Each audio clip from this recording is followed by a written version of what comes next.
Hey guys, and welcome to my channel. So 2020, what a year. There were forest fires, further issues with climate change, a worldwide pandemic that had basically the entire world sent into lockdown. In short, everything that you could imagine to go wrong went wrong. But in the K-pop world, things weren't so bad. Yes, there was a lot of bad news that came out, and there are actually a lot of idols who have tested positive for COVID. Wishing them a smooth recovery. I hope they're not too badly affected by it. But when it comes to music and content, I've actually really enjoyed this year. I started standing a lot of new groups, and there were generally a lot of great songs and videos to watch. And this top 20 list was actually really difficult to make because there were just so many songs that I really wanted to include, but I couldn't. Before I begin, I kindly ask you to remember that this is my opinion and based on the music that I've heard and enjoy. Please don't go in the comment section and get mad at me for not putting your favourite song on the list or for including a song that you don't like. And yeah, without further ado, let's get into it because this is going to be a really long video.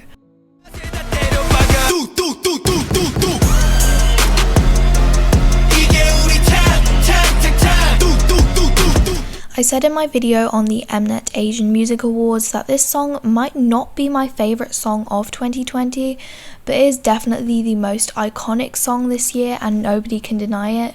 When I first heard this song, I wasn't a stay and I kind of slept on it, not gonna lie, but I was obsessed with the line, "Cooking like a chef, I'm a 5-star Michelin," and I still am to this day. I love the way the fire rap sections and beat drop contrast with the more slow and melodic pre-chorus, and overall this era just outsold, and it is still a crime that it got no nominations for Mama 2020.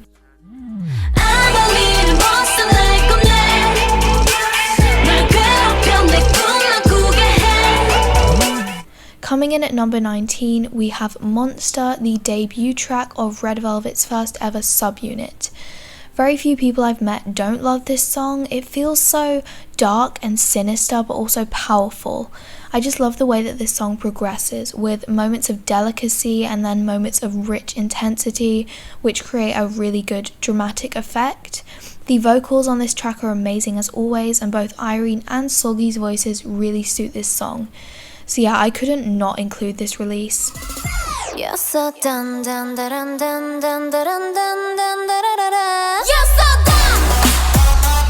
Up until recently, Dun Dun was my favourite Everglow title track, and I don't know if that's like an unpopular opinion because I'm constantly hearing people say that this song is not that great.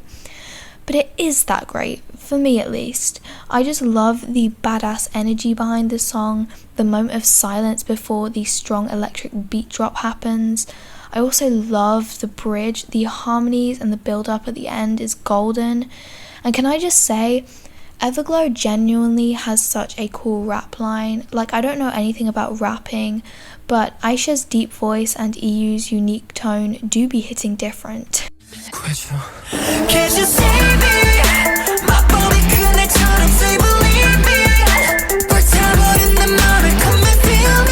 I feel like K-pop fans almost underestimate how good of a comeback this was. I mean, a lot of people love it, but I haven't seen anyone really talk about what a piece of art it is, both in concept and in sound.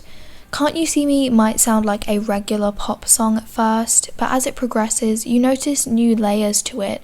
The distorted vocals, the sudden whispers here and there, the almost rock-style guitar in the chorus. I think the lyrics in this song are a great element to it. I really like how it explores the idea of being in struggle but feeling like no one understands you, not even your friends, and no one sees that you're in pain. Also, can we talk about how Bombq deadass murdered Taehyun in the music video?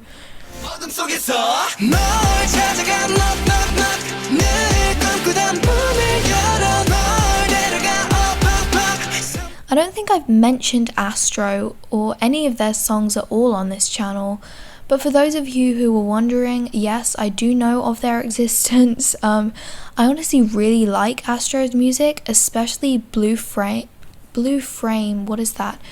Blue Flame. But I also wanted to mention Knock today because it is just such an underappreciated 2020 comeback. Like, I don't understand why no one talks about it. It's such a soothing song and I love the way that it builds up with those soft piano chords. It's the kind of song that just feels very warm and positive, and the vocals add a really nice flavour to it. If you haven't heard this song before, I would really recommend that you check it out. Oh my god, she took me to the sky. The amount of people who dislike this song just really confuses me because I love it, and I was actually completely obsessed with it as soon as it came out. Oh my god, it feels very eerie and dramatic, and I think that the way it's put together is really interesting. A lot of people say it sounds like a Lion 2.0, and whilst it does definitely share some similarities to Lion, that doesn't make it a bad song at all. And I know that this isn't to do with the song, but the music video for this is nothing short of gorgeous. The scenery, the editing, everything is just perfection. I feel like I became a zombie. 머리와 심장이 텅 빈. You know those songs that bring out like a feeling of nostalgia and make you question your entire existence? Yeah, Zombie is one of those songs for me. Listening to this at night, alone, in the dark, in your room, is just such an experience, you know? I find myself listening to the English version of the song more than the Korean version.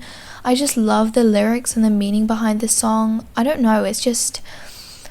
I don't want to sound like one of those quirky 14-year-old girls, but this song is deep. I'm not a Day6 stan, but I really do like Wonpil's voice. Don't at me for the terrible pronunciation, I don't speak Korean. But yeah, Zombie was definitely a great release and I couldn't not include it in this list. Everglow forever, let's go. Got no time for haters, 모두 다 집어치워버려. This is a song that really gave Everglow their place in the industry, in my opinion, and it showed us that they did not come to play. The retro 80s synthwave style that they were going for felt so new and refreshing, and it's different to anything that Everglow has ever released this year. La Di Da has so much empowerment behind it, and one of my favourite things about this song is the lyrics. I love how it talks about just dismissing and not listening to the people who look down on you. Also, Xion definitely owned this era. She just embodied the concept to perfection. I just wanna be a boy.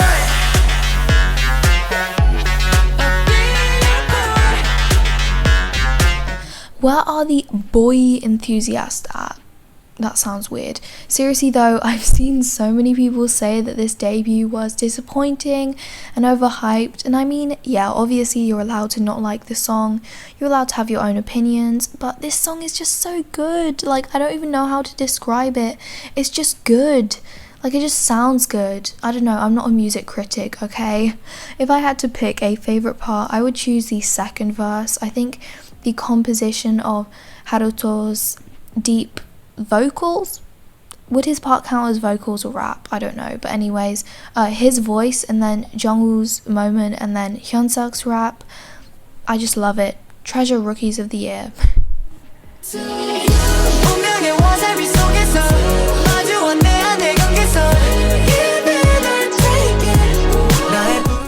This song sets apart from other debuts this year, and this isn't me trying to diss the other debuts of this year. I have really enjoyed a lot of debuts, but there's just something about Give and Taken that is so captivating.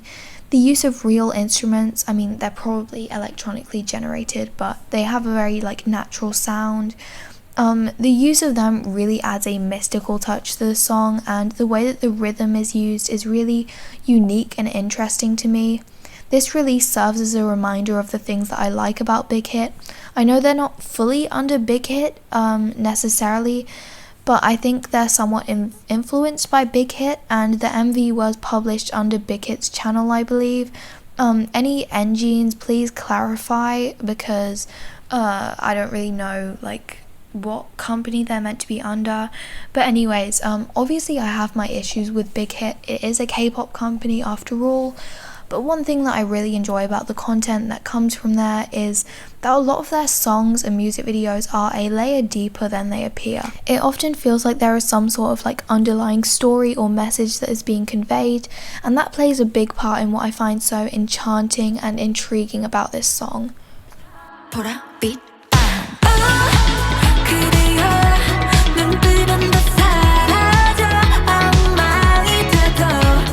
I couldn't make a top 20 releases video without including the icon that is Sunmi.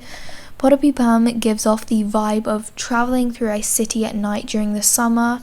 I don't know if I'm the only one who gets that. Overall, this song serves a feeling of relief and freedom, and I'm living for the retro edge to it. 보랏빛 is just such an aesthetic, you know? Oh god, I sound like a Tumblr girl.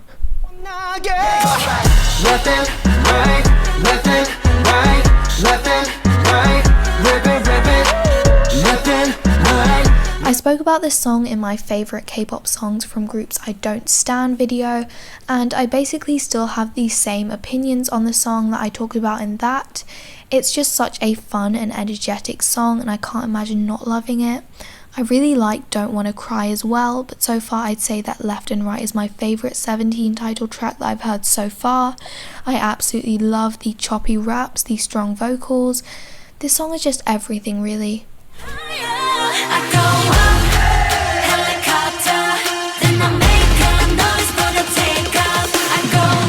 Okay, first and foremost, Cube, please give CLC more than one comeback with a single next year. Thanks. Anyway, Helicopter is a good example of a girl crush song that is also empowering, because it's not just an oh yeah I have a lot of money song. It actually discusses putting in hard work to reach success, and I know that sounds cheesy, but in the actual song they make it work. The line in the English version, I'll figure it out because all my idols made it look so easy, and if they made it all that far then I can be that star, particularly grabs me because it feels so like personal to them. It's like Helicopter is CLC's autobiography in a sense. And lyrics aside, I just love the sound of this song. There isn't one part of the song that I dislike.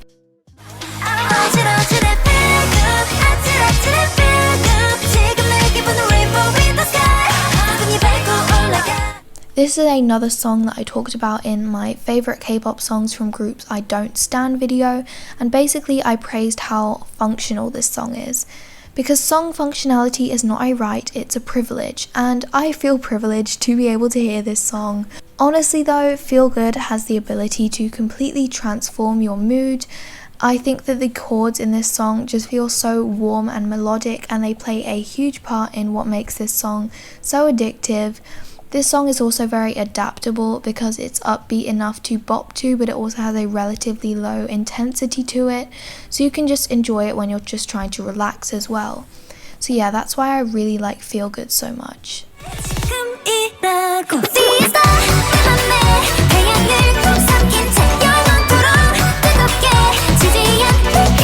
Fiesta was a catchy banger from the get-go. It just has such an IZ*ONE feel to it, and I just love the bright energy that it brings to the table. The strong and high-pitched vocals and the whisper rap parts surprisingly go really well together, and overall the celebratory nature of this song makes listening to it really fun and a mood-lifting experience. It's chaotic and there's barely any time for the song to breathe, but that's what fills it with such excitement in my opinion. IZ*ONE title tracks in general have this habit of feeling very fresh and polished, and this song is my favourite one that they've released so far. Well, title track, because my favourite song by IZ*ONE is actually You and I from the Blue Mice album, which was a great album by the way. How you like that?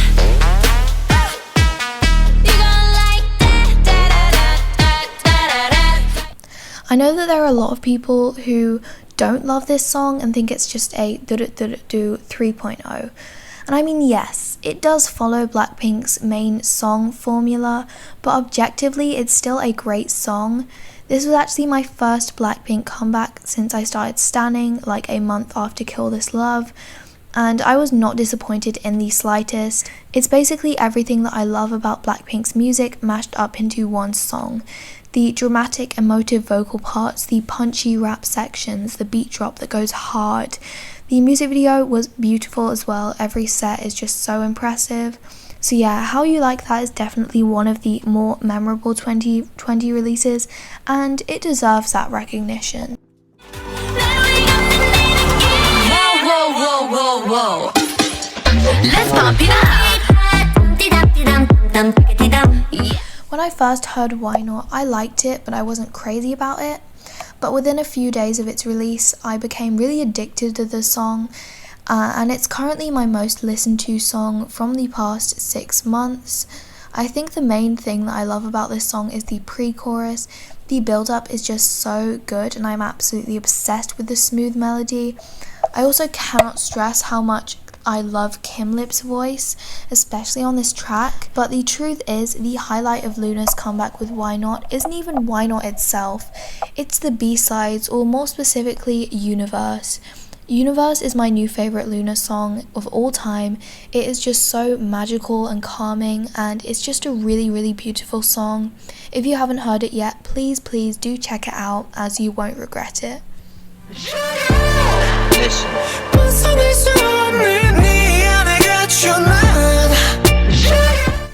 The way I slept on CIX's music for so long really angers me.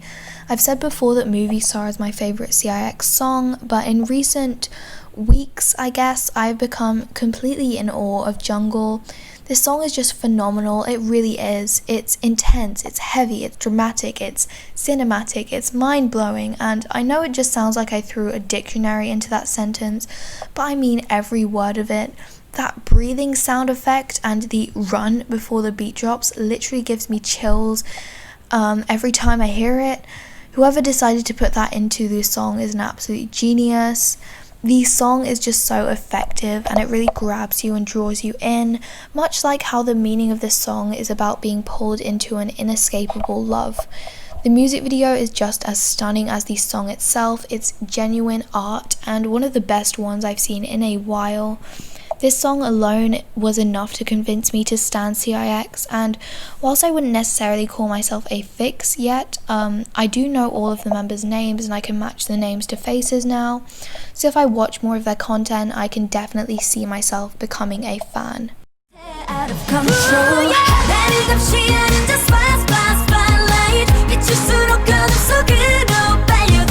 I Can't Stop Me was by far the most dark and sophisticated title track Twice had put out at the time. Cry For Me is out now. I don't know if that counts as a title track, but anyways, not only is the concept of the song different, but it also feels like it is structured differently to other Twice title tracks, and I just love this song. While some may argue that retro concepts are becoming too repetitive lately, I'm actually really enjoying this trend, and this is definitely my favourite song that has come from it. This might surprise a lot of people, since many are saying that the chorus is the worst part of the song, but I would honestly say that the chorus is my favourite part. It really helps to tie the song together, and Nayeon, Jihyo and Junghyun's vocals are perfect for it. Overall, I'm really obsessed with this song.